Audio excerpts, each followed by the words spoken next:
Hi, my name is Tommy Daly. I am the team lead for Project 19041, Connected Battery Management System, sponsored by Honeywell. I am an engineering management major.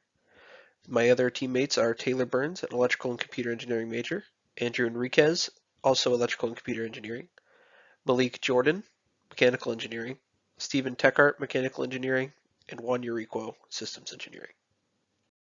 I wanted to start off by giving you a brief look at our poster, including the introductory section, objectives, outline of our system architecture, our app and website, the results of our testing, conclusion, and the conclusions we made. With this slide, we wanted to give you a brief overview, and we encourage you to pause if you would like to look at it in more detail, as we will explain each section in more detail as we go through our slides. A brief description of our project: we were assigned with developing a battery management system that had a transmitter, both Bluetooth and Wi-Fi. This allowed us to be able to better remotely access our battery management systems and allow for real-time monitoring from anywhere in the world. These applications include aerospace and heavy machinery. The objectives of our project was to monitor the voltage and current data for up to 12 battery cells in real time. It shall store BMS data for up to a month. The system shall transmit data to a server. The server shall store long-term voltage and current data of the battery cells. And the system shall display lifetime cell data on a website and mobile app. Hello, I will be covering the approach to the problem and the system requirements.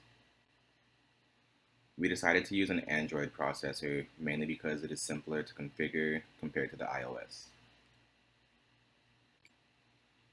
When choosing the Wi-Fi Bluetooth chip, the ESP8266 was the clear choice because our team has the most experience with it and it is compatible with our Arduino-based microprocessor. We decided to build our own enclosure because it was designed specifically with our project in mind. Our system will be able to read and record accurate voltage and current data from each cell, record and store 60 of these data points per minute, store 1 month's worth of data on the SD card with excess space, and transfer the data to a server without physical connection.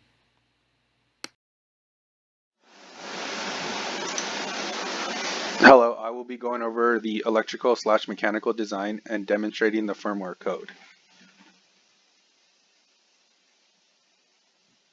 For the mechanical design, we 3D printed a battery enclosure to house our 12 cells connected in series. Here we have two of the three linear technology boards. On the left is the Linear Technologies LTC6811 board, and on the right is the LT8608 step-down converter. The LTC6811 is connected to a 25-pin D-sub connector that directly connects to each cell. The LT8608 on the right is responsible for stepping down the voltage from the batteries to 5 volts to power all the other components.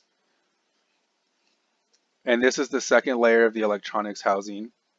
On this layer of the electronics housing, we have all the ICs. From left to right, we have the current sensor board that will also measure the temperature and capacity of the batteries. Next, we have the SD card IC where the data is stored. The low energy Bluetooth module, the main microprocessor with the Atmega 2560, the ESP8266 Wi-Fi module, and finally the real-time clock for accurate time stamping of the data is all the way to the right.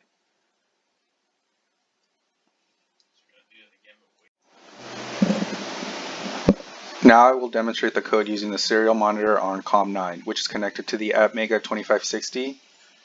Here you can see that we have just the main screen, so when I press the button, it will go ahead and start taking measurements of each individual cell, as well as the overall voltage, current, temperature, and it's all formatted in a JSON object. Once these measurements are taken every 5 seconds, they will be saved to the SD card. Here we have the other COM port, which is COM3, which is connected to the ESP8266. Here it shows that every time a measurement is being stored, it is being saved to the SD card, and we are always saving measurements. So if you see up here, we actually sent quite a few to the website already. So we have the HTTP begin, post, and also our success code 201, which says that our messages are being saved. So each measurement is actually being saved correctly. And then down here, you can see that every 5 seconds, a measurement is being written to, and it's sending it to the SD card.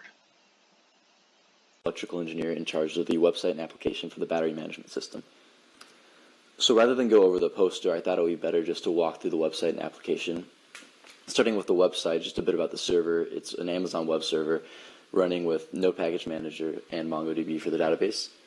Here on the login page, you can see there's no way to create an additional account. That's intentional. The only people that should be able to access this are those with access to the server itself. So if you wanted to create another account for whatever reason, you'd have to be able to log into the server and manually create one.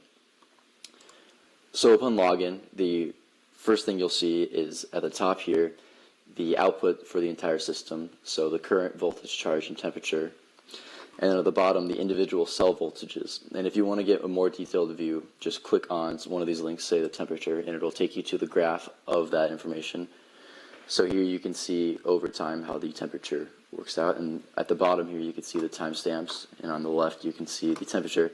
And for a more detailed view, you can hover over it, and it will give you the exact time as well as the exact temperature.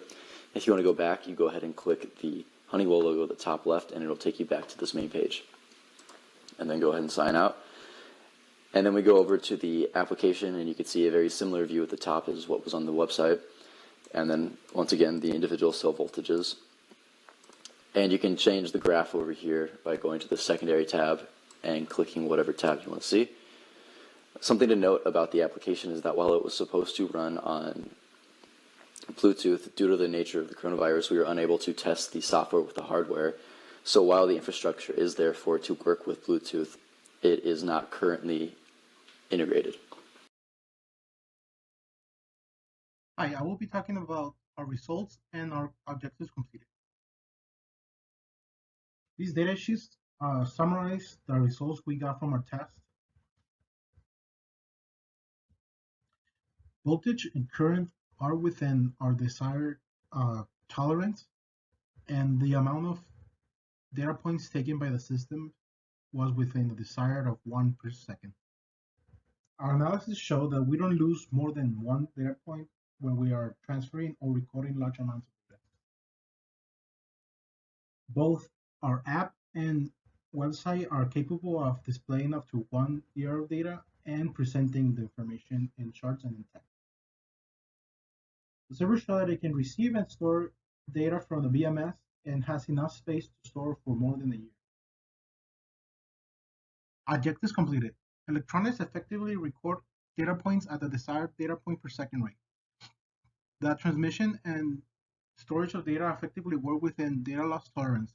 Optimal interactions of the subsystems. Functional display of the data in the form of a website and application.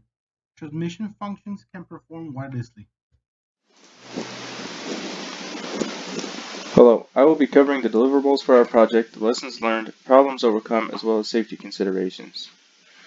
Our deliverables will consist of the C code we wrote to interface with the Atmega, Amazon Web Service instance, Mongo database for storage of measurements, integrated design of hardware and components, the CAD design, and our physical enclosure housing for the batteries and hardware. Our team ran into some difficulties with component failure during prototyping due to an inadequate lab environment and resources due to the university being shut down. We were able to stay within our budget and sourced a local 3D printer which we were able to utilize off campus. Some prototyping was completed in the Electrical Engineering Lab Center while it was available for use. We were then forced to finish the project from home, making it difficult for the team to work effectively as a group. Lastly, we would like to thank our mentor Bob Messenger, our sponsor Honeywell, the University of Arizona, as well as the College of Engineering for giving us this opportunity.